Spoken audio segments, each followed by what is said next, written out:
Hello, everyone, and welcome to today's discussion. I'm Madeleine Oppert, SVP of Global Marketing for Tech Informed, and your host for today's live discussion. Today, we're talking about a topic that's becoming increasingly important to B2B marketers: how AI is changing the way buyers research, evaluate, and shortlist vendors long before they speak to one of your sales team. And before we get started, one quick reason to stay right until the end. Today, we're launching something really special and something we've never shared with the public before. It's a free tool designed to help answer one of the biggest questions in demand generation today. What results should I expect realistically from my campaign? I'll tell you more about this right at the end, so stay tuned for that. But first, I'm delighted to be joined by our speaker today, Elena. Elena heads up global demand generation at Acronis and brings more than 15 years of experience building demand generation and strategies across enterprise technology and cybersecurity.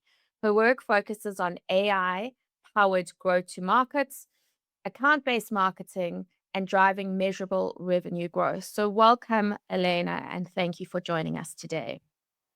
Just bring Elena to the stage.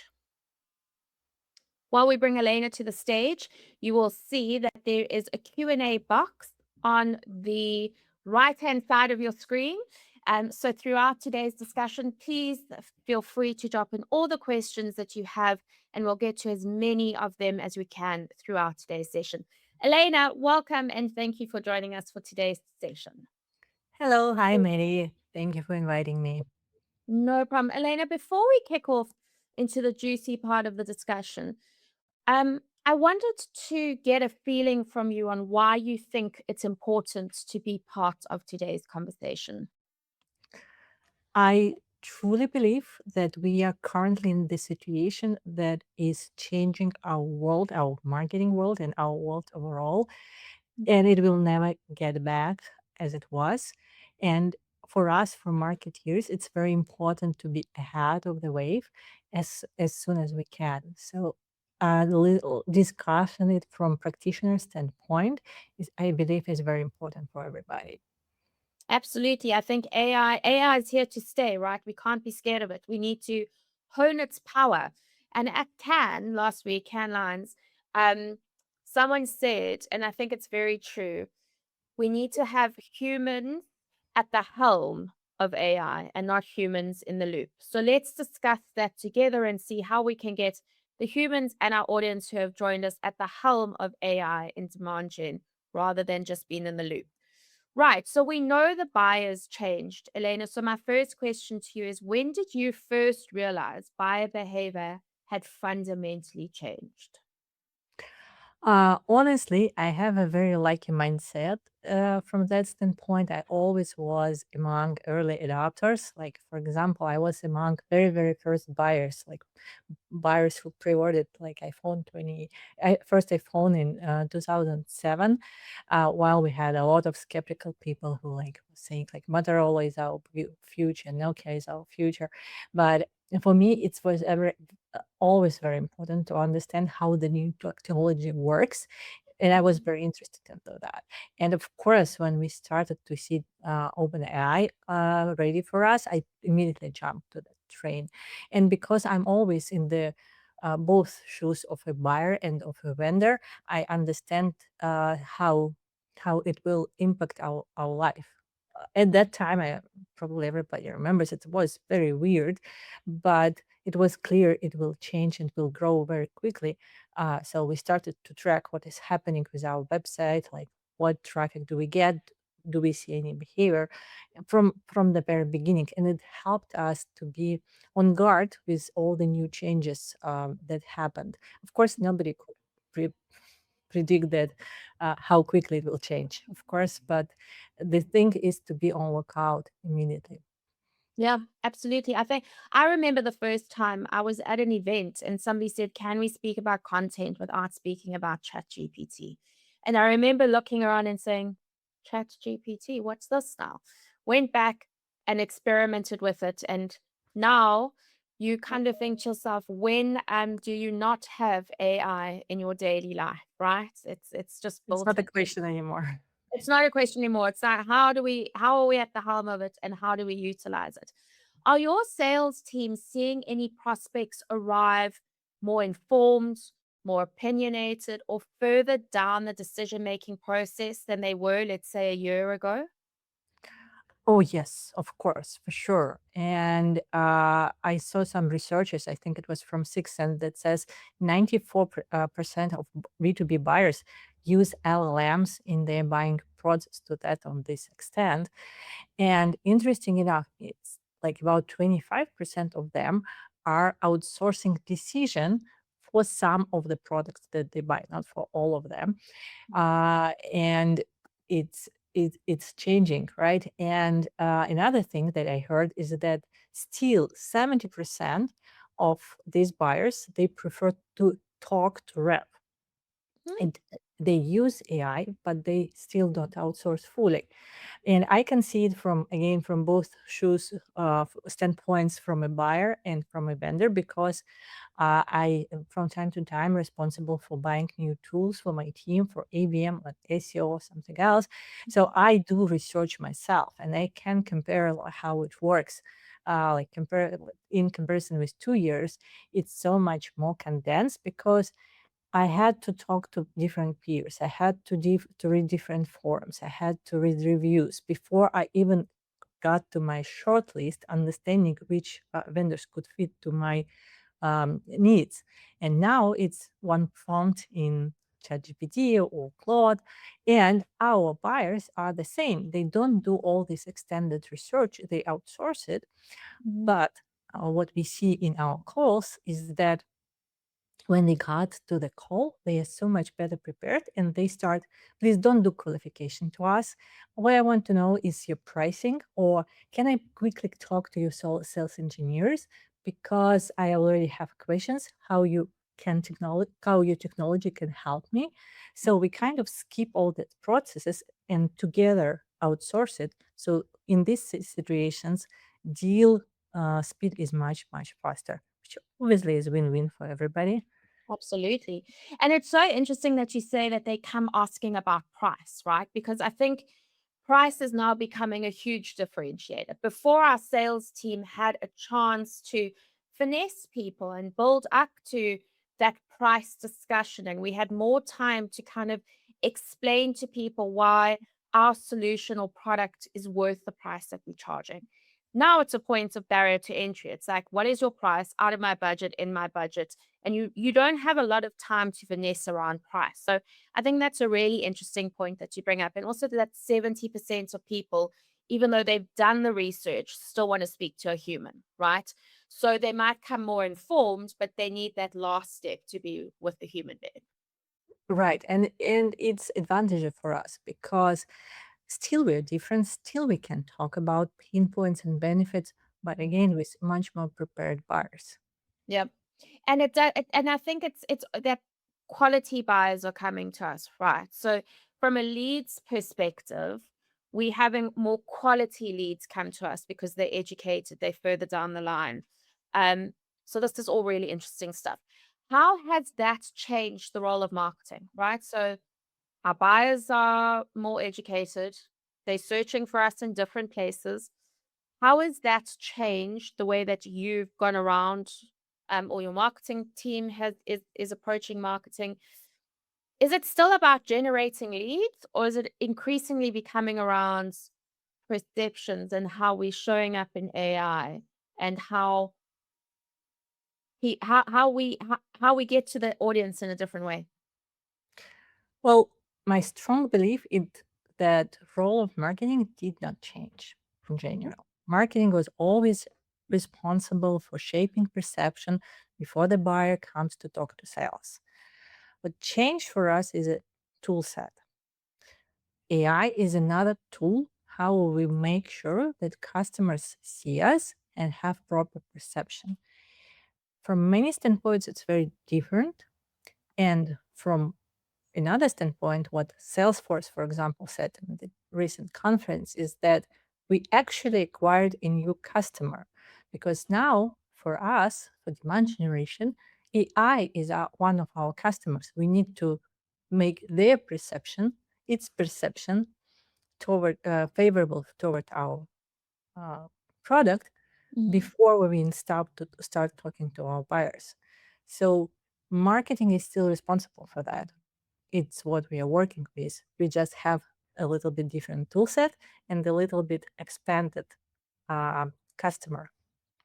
I like that. I like looking at AI as one of our customers, right? It makes it a little bit less daunting for marketing because we know customers, right? It's just about, and we know how to get to know our customers. It's fundamentally what we do.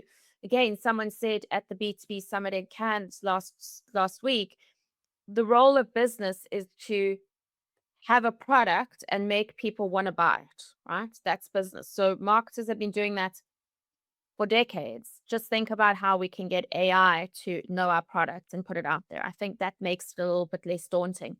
One of our questions is coming from our audience, Elena. So I like to just add them in because I want our audience to feel like they're part of it. So please continue putting your questions in the Q&A box.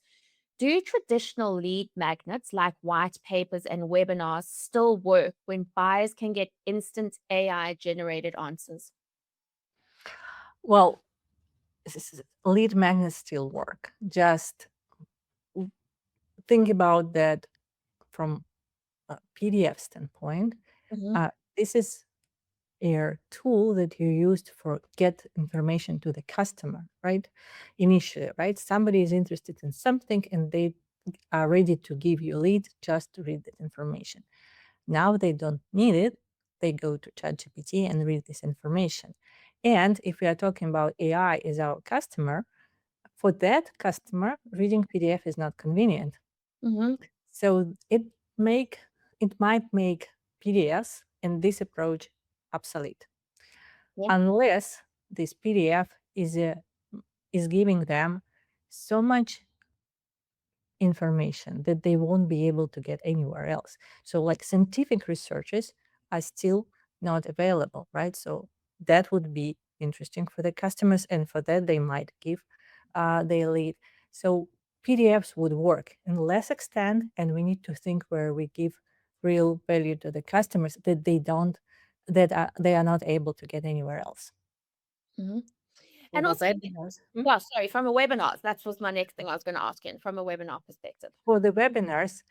I do believe that they will work for sure because in the sea of sameness, in the sea of Mhm. a lot of huge amount of information, uh, s- possibility to listen to real people and to their opinion, how they present, will still be valuable. Uh, Mm. but we know that amount of webinars is growing. So again, we need to think about value over quantity. Mm. Exactly. And I think what you said there is so valuable. As long as you've got something valuable and new to say that AI doesn't already have, right? So I think it's about the content. I think what you're saying is it's about the quality of content that you're putting out. We can't keep all using AI to write content, putting it out into the market and expecting people to care that we've put more AI slop into the markets, right? Like have Exactly. something new to say, use your humans to get it out there and have a real opinion, something that if it's opinion based and research based, it's not going to be available on AI. So it's going to be something that it's going to be new to them, right? And valuable to them. Right, Elena, over to the next question. If we're talking about the dark funnel, right, and how a lot of people are having dark funnel anxiety, and we know that the dark funnel is just getting darker. How do you measure success when buyers are researching anonymously inside AI tools now? Well, it is dark, but it's getting a little bit lighter with time. Like a year ago, for example, it was very hard to measure our like the presence in in any Gen AI, in any LLMs. There were no tools, and like even the biggest players of the market, like SEMrush, Ahrefs, didn't give us proper information. Right now, the situation is very different.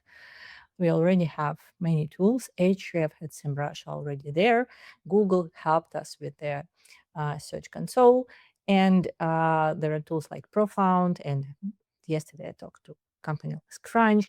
They are already delivering us information that we can use to understand behavior, different patterns, what our competition is doing and how they feel, and so on and so forth.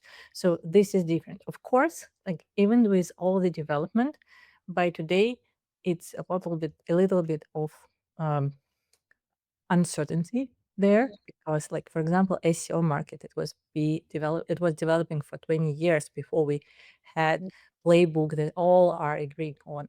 In current market with AI, there is still no common base. Everybody kind of considers different things important. We will still need to wait, I think, a year or two, not 20 years, which is great. And I would say for all of us, we are in the same situation. Some research said that about 80% of marketers, I actually feel like they don't have this common ground of understanding where the KPIs, how they can achieve them, and how they can measure. Yep. So for us, for example, we still believe uh, in um, in SEO rankings, for example, or traffic that we get from organic. It's still important. We don't forget about that Mhm. measurement as well.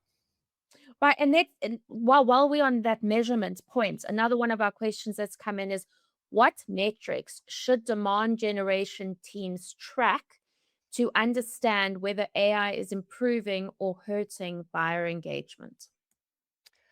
Well, it depends on what tool set you can acquire. If you have tools like Profound, or you can see like Scrunch, for example, you can see and measure visibility Mhm. of you in comparison with your competitors, and to see how you grow or decrease with particular topics that are important for you, or like with branded topics and non-branded topics. So all of that is important, and all of that helps you understand how successful you are with your AI visibility strategy.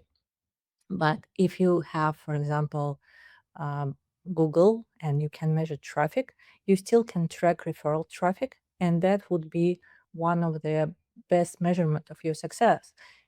Even with all the like UTMs dropping, and they think that LLMs from desktop are not measured, you will see dynamics and how it changed. And if you grow, it means you have success. If you have tools like Similar Web, for example, you also can compare yourself with your competitors and understand how you feel towards your market. Are you better? Are you like, do you have areas for improvement, and so on and so forth? Brilliant. And if we go back to Acronis, what metrics are becoming more important to you and your team? I think we covered it a little bit already. So we use a combination of Href and Profounds. If we talk about Gen AI strategy, we measure how our visibility changed. We measure traffic that we get from different LLMs. We measure like different topics, and we uh, work toward different strategies in different topics in comparison with different competitors.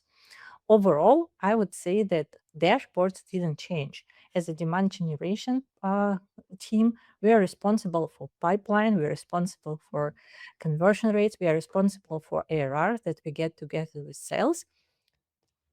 So from that standpoint, we still measure that as the same things. From AI generation strategy, we added a couple of things, but overall, we understand that it works toward the same goal. Right. Brilliant. Excellent. Um, Next question. If 60 to 70% of evaluation happens before buyers identify themselves, are most organizations underinvesting in awareness and overinvesting in capture? Well, this is a great question, and I would say it's a long-term question, which happened mu- far long before we had AI.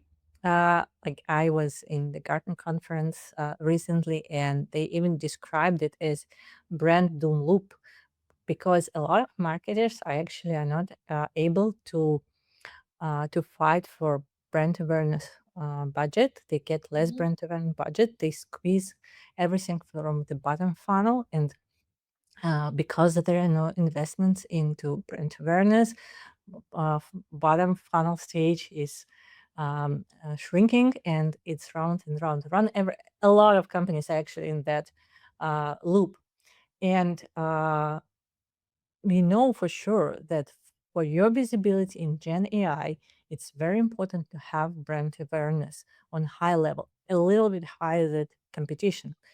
Because for Gen AI, it's very important to have to see mentions comparable to your competition, to see recommendations, to see discussions in Reddit, for example, to see reviews. And companies who actually invested into brand awareness for a long time, this is a lucky time for them because see that they are ahead of their competition, Mm. even without maybe strategically investing into Gen AI, but because they invested for a long time for brand awareness. So if we talk about like combination of demand generation versus demand capture, I would say demand generation and investment to brand awareness became even more important than it was before. But now those who invested can a little bit track it a little bit more. Right. So all of those that are cutting their budgets because they think AI can now do everything for them, well, I think what you're saying is actually you need to be investing in your awareness because for AI to work and for these GEOs and AEO strategies to work, you actually have to invest in brand Mhm. before AI is going to pick you up. So I think that will hopefully give everyone that's on the call today a little bit of you heard it somewhere else, right? You can go back to the powers that be and fight for that budget a little bit more.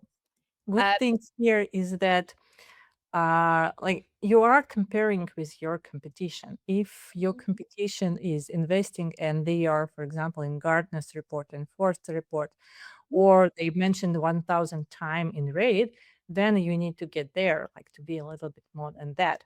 But if you are like a small business, local business, for you, you need to be mentioned a little bit more than your competition. And you don't need to care about like Gartner and Forrester. It's very much dependent on your market. And that gives us a little bit of hope here because Gen AI is very fair in that standpoint. But again, yes, as you said, that gives companies a little bit more um, justification for brand awareness spends. I love that you've just said Gen AI is fair. I think it's the first time I've heard anyone refer to Gen AI as fair. Elena, one other, just while we're on this topic, another question is coming from our audience. When budgets are tight, brand awareness is usually first on the chopping block, especially for smaller companies. Is there anything you would say should never get cut, no matter how tight budgets are? So, is there anything in that people are investing in within a marketing budget that should never be considered to be on the chopping block if we want AI to work for us? Yes, I would say everything that gives trust proof, like customers' reviews, analyst reviews, influencers' reviews, everything where you can use a third party justification that Mm, your company or your product is better, that investments shouldn't be touched at all because without that, you will be invisible in Gen AI for sure. Investment into brand awareness, like uh, how market know about you, that is a little bit harder to justify. But where customers are speaking about you, where those who knows business are speaking about you, that is very important. amazing. Thank you for that insight. All right, let's go into an AI reality check. So, what is actually working inside your demand generation today? What is working for Acronis today?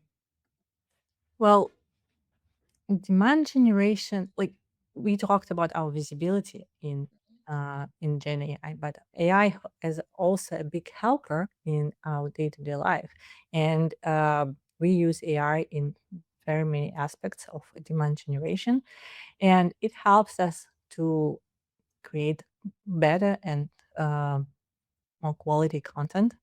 It helps us understand our customers better. And like if we talk about demand generation, it's always was about finding right people who show us right intent signal that we understand that yes, our product is something that they need right now, is where we our role is to get to them and start the conversation. AI in that perspective is,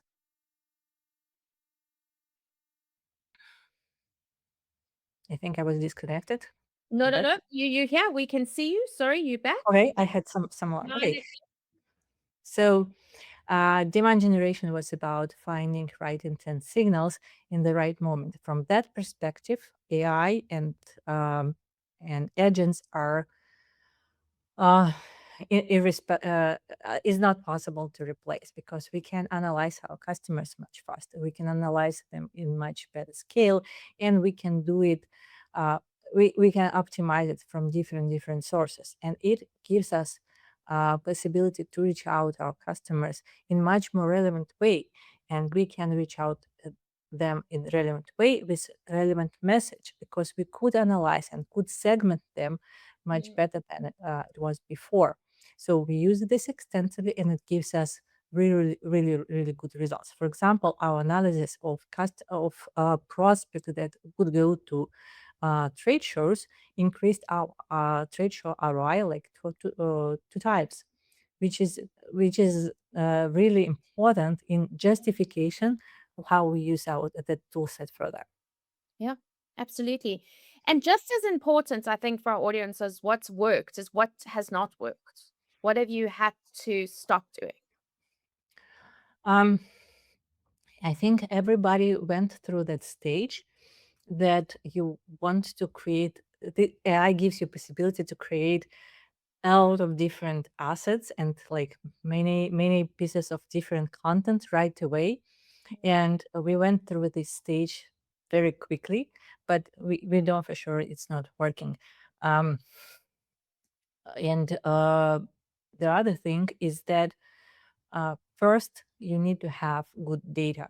AI doesn't help to work without good data. Like you don't AI will not prove anything unless you have really good numbers behind it. That is not working. Mhm. Um, what else? Um, I think we should understand, all of us should understand that you can't take out human out of the loop. You can't outsource all of the decisions. AI can help you prepare the decisions, but still, if you don't want to have everything content, everything asset, average banners, you still need to have somebody in the loop who makes decision and pushes searching for new and new approaches. I love that. And it's so we keeping the humans in the loop and at the helm of AI, right? This is AI is not here to replace humans. Another question coming from our audience, just while we were just on your previous example of what's really worked for you. Can you give an example of how AI helped you understand intent signals from trade shows? Example. So before you go to trade show, there are possibilities to see who will be coming there. And sometimes there are thousands and thousands of people. And instead of relying on like who will come to your booth and who will start the conversation, maybe because you had very nice teddy beer on the booth, you are able now to analyze all of these visitors of the whole trade show and segment them and analyze who of them are actually close to ICP, analyze their current intent signals, and if they are close actually to um, being engaged with your product, and get your salespeople actually prepared to this conversation. So your salespeople are not getting there with average pitch; they are getting there with well prepared pitch, which is tailored toward the particular account. So it makes conversation much more effective. This is how you kind of get much more out of the same trade show. Brilliant. Thank you so much. Now, I know that when we look at GEO and AEO, there's been a conversation around is SEO still important? So, one of our questions is Do you find yourself auditing your SEO content even more now to optimize for AI visibility? Yes, we changed our approach for ASO a little bit to make it a little bit more better optimized toward geo. We know that like our new customers, AI bots, they are reading content a little bit different. So we changed structure of our content a little bit to give it possibility to read it easily. We Mhm, changed also technology behind it, like like markdowns that are always there now because we know that it's easy for bots. We replaced a lot of PDF gated content with open markdown content again mhm, to have possibility to show it to AI rather than to all customers, all visitors. And overall, for SEO, we find um, for SEO and geo there is a little bit different approach to keyword research because geos they are not thinking in keywords, they're thinking in topics rather than in keywords. And right. it doesn't mean that we forget about SEO. It's still important. And I heard stats that about 70% of people who got answer from GenAI, for them, next step is actually to go back to Google and Mhm. either double check or just get to the vendor's website and read everything with their um, own by Okay, their own really. and this is very important. It means that SEO is still very important. We don't forget. We tweak a little bit approaches when it overlaps with geo. Mm. It's very interesting what you've touched on there. I think it's still the trust in AI, right? We still have a long way to go when we talk about having trust with AI. So, And I think there is another aspect, the same that happened with SEO, right?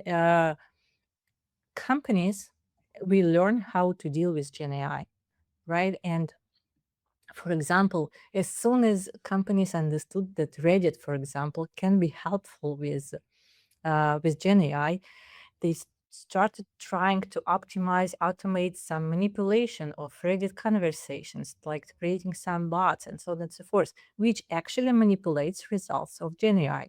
And this is like two-side conversation. Somebody tries to manipulate, and somebody in the end starts to disregard these results because they understand that somebody manipulates. And from this perspective, SEO or webinars or peer-to-peer conversation or reviews will be still very important because we will always have this understanding that everything with technology could be manipulated and and yes, we can't rely only on one source. Gen AI will not replace everything. mm, People will still need some justification. right. And my last question to you, Elena, Oh, before I know how quickly has this conversation gone, and I could talk to you about this all day.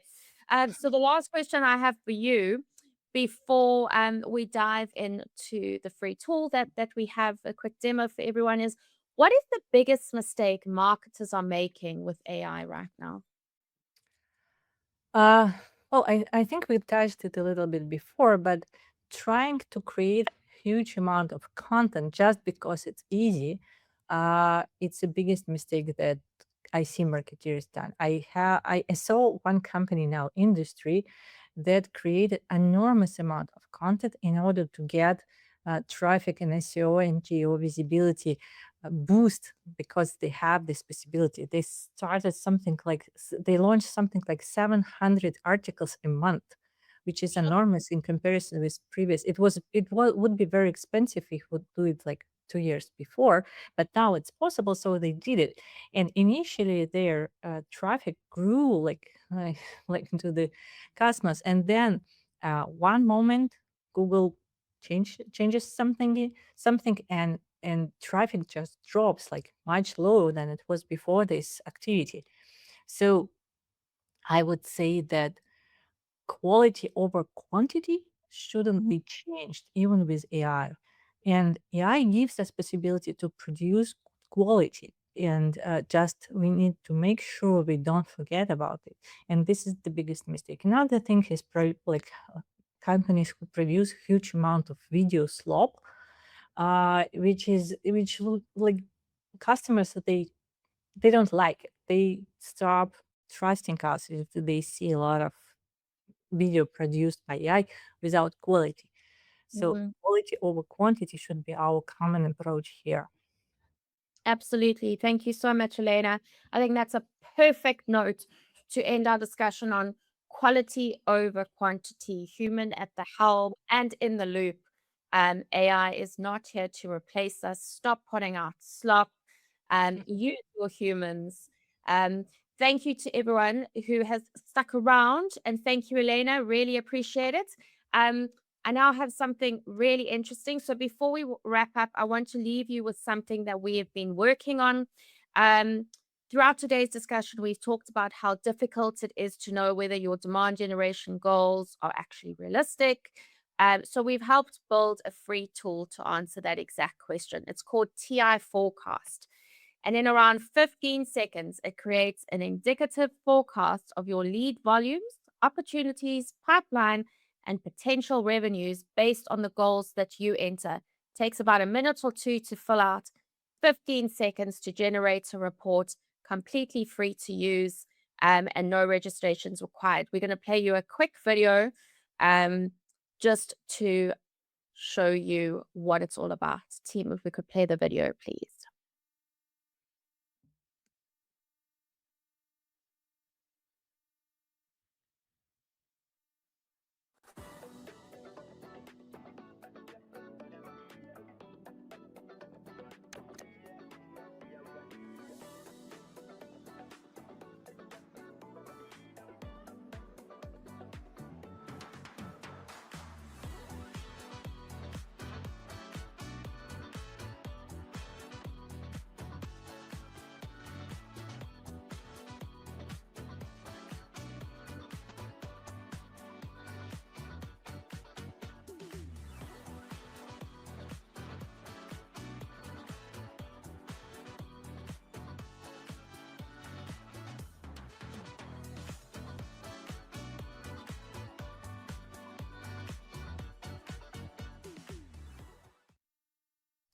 Right, and I'm going to bring up, I can remember how quickly, the QR code for you all to go and scan this scan this QR code.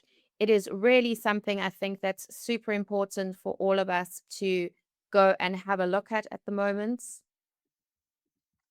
If you've had any questions on how your campaign could work or what your potential next campaign would look like, scan the QR code, go and have a play, and let us know what you think. It is just launched today, brand new to market, no cost and no registration required. Elena, I would like to thank you again for joining us today and for all your wisdom. If we didn't manage to get to your question today, I do apologize. I will send those questions through to Elena and we will get them out to everybody in an email and in a blog article. So do watch out at techinformedmarketingsolutions.com. And do join us for our next live discussion on the 21st of July. Thank you for joining us, everybody. We appreciate it. Thank you for having me. Have a good Thanks. day. Thank you. You.